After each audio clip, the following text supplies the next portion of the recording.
In the middle of the 19th century, in the midst of a gold rush, occurred one of the most mysterious and ignored finds in history, American archaeology.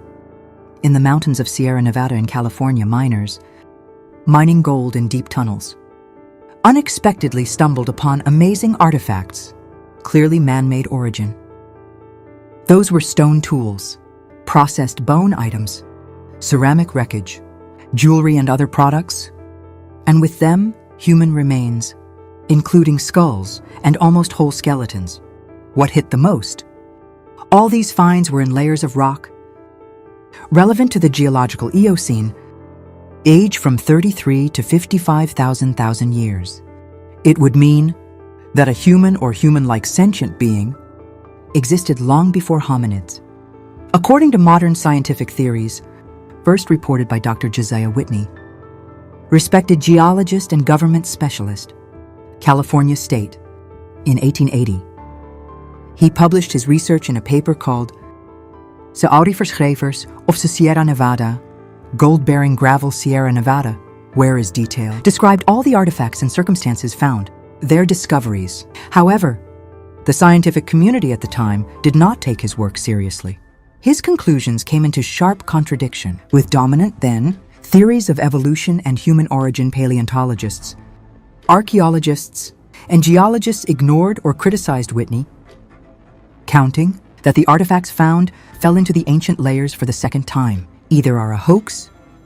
Meanwhile, at that time, how 1,000 gold diggers washed river sediments, hoping to find nuggets. The other is more persistent and time-consuming. A group of miners went the other way. They started drilling and deepening tunnels in rocks. Following the ancients, 1,000 years ago formed riverbeds. They are moving further and further in. Thickness of rocks began to find these strange objects. Some of them, as if were literally embedded in a layer of tuff, sandstone or gravel. It made their dating especially important. If the artifact is inside unbroken rock, then he must be one age with her. According to the miners themselves, many similar artifacts were found. Hundreds of stone and bone objects made with obvious signs of artificial processing. Human remains were less common, but they were enough to talk about the presence of intelligent life. Dr. Josiah Whitney first found out about mysterious finds of artifacts and human remains in mines with Yarrow, Nevada, not from scientific reports and from oral stories and rumors distributed among miners. These stories interested him so much that he decided to personally examine the situation. The Istni Samawa began to approach the matter with scientific rigor. He rejected a lot of finds made in surface layers or during hydraulic works, since in such cases, it was impossible to accurately set the age, artifact, and context of its occurrence. He believed that only those items which were discovered in deep geological layers and surrounded by pristine rocks deserve attention and may be subject to reliable dating. Studying the geological characteristics of the terrain, White didn't set that the layers in which the artifacts were found, in all likelihood, relate at least to the Pleistocene period, started about 5-3/10 1,000 years ago, and ended about 2-5-10 1,000 years ago. Already such dating seemed incredible, because according to the accepted then and now scientific picture of the world, man of the modern type appeared much later, and on the territory of America could not exist. Such a distant era. However, further research by geologists conducted after Whitney's publication gave even more stunning results. They came to a conclusion that most of those layers, which Whitney referred to, actually relate not to the Paleocene, ato Eocene period, covering 55 to 33 1,000 years ago. This questioned not just the age of the artifacts, but also the whole paradigm of human history, if at least part of these finds were really man-made, and at the same time was in intact layers and response. This would indicate the existence of reasonable civilization long before the appearance of people in our usual form. Many mining tunnels, which Whitney visited, were paved in an array of known as Stem Mountain, located in Tuolumne County in California. The peculiarity of this area was what to access the gold-bearing layers needed to break through a powerful layer of basalt rock known as Latite or Latitana Kappa. This volcanic stratum was geologically dated, era and age. That means that by itself he was already tens of 1,000 years old. Moreover, many tunnels in which mysterious artifacts were found passed below this latite cover, which could mean an even more ancient origin, artifacts than previously thought. Thus, if you take into account official dating of volcanic deposits, then it turns out that artifacts lay beneath layers formed 55,000 years ago. Even the most skeptical researchers can't help but admit either artifacts got there by some miracle, what there is no explanation, either we face a phenomenon radically reversing our view of the origin and history of mankind. Of course, attitude to such dates can be different for everyone. Someone will consider them a mistake, someone is falsifying, and someone is the key to the forgotten pages of the past. If you stick to the opinion of official science, the most famous and at the same time the most controversial find, described by Whitney, is considered the so-called Calaveras skull. This skull was supposedly discovered by miners in one of the gold mines at a depth of about 130 feet, approximately 40 meters below the ground surface. At Whitney getting a skull and carefully examining it, came to a conclusion that the find is genuine and could not get into such deep geological layers by chance, based on the dating of surrounding rocks. He came to a sensational conclusion at the time.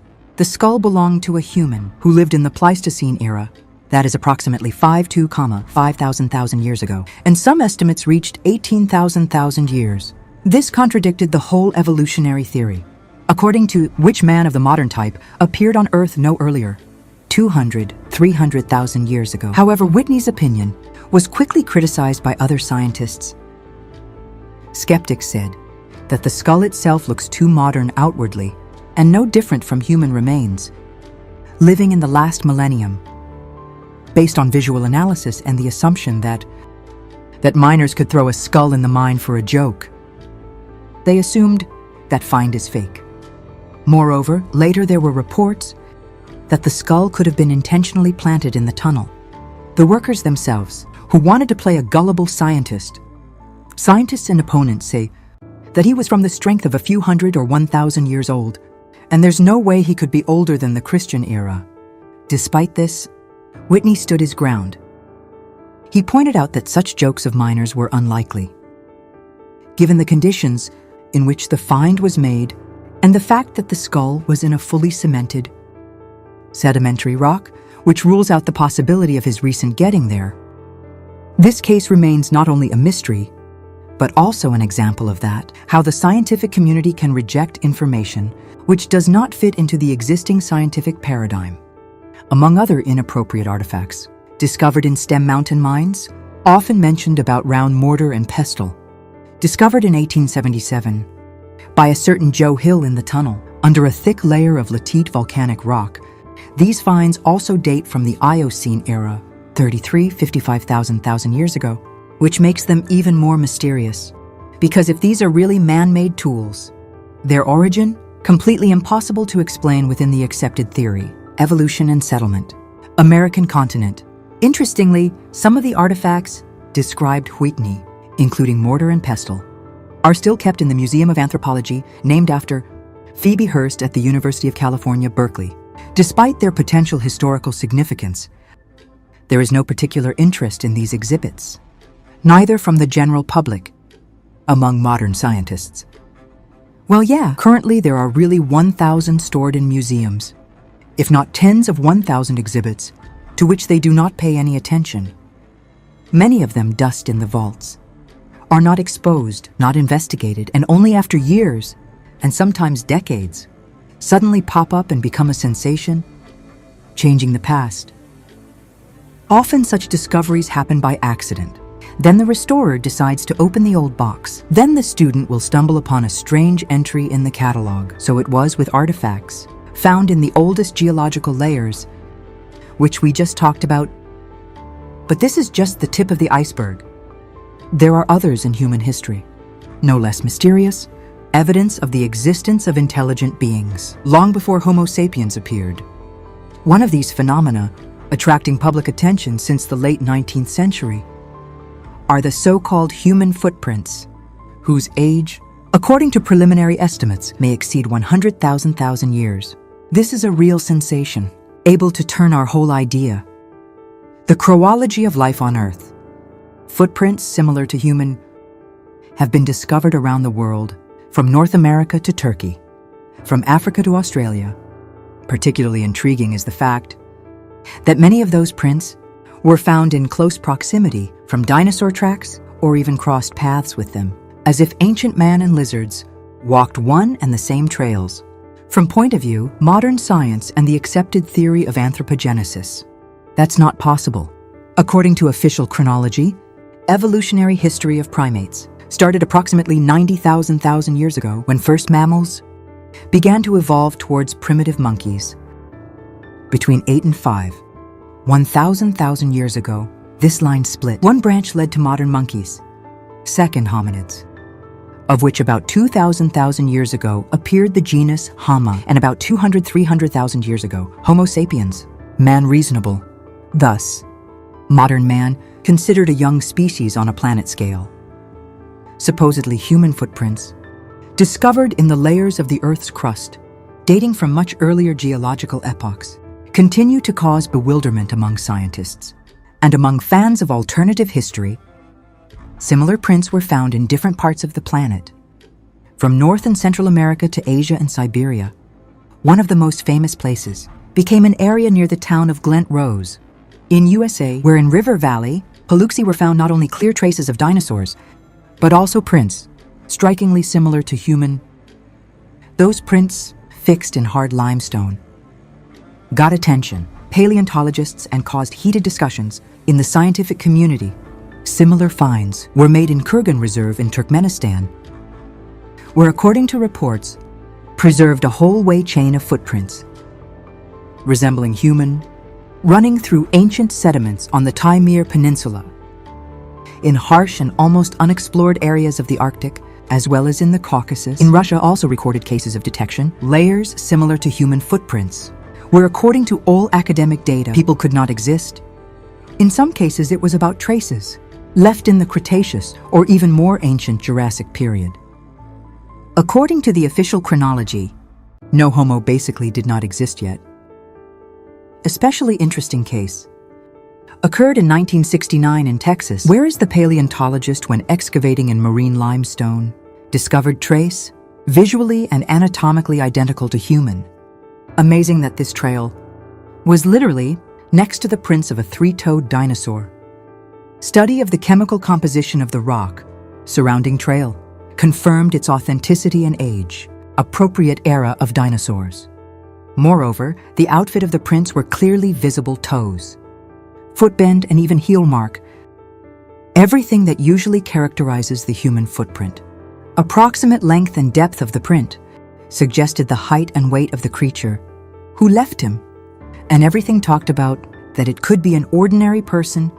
These findings question not only the chronology of appearance of man, but also dating methods on which modern paleontology and archaeology are built.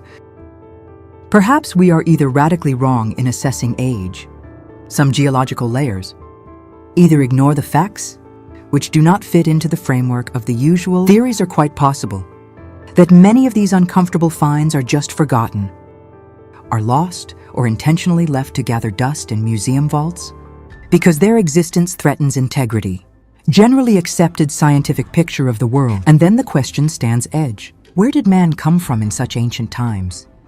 If it really was a person, or our whole story, this is just one of the possible options imposed by time and power. Traditional scientific thinking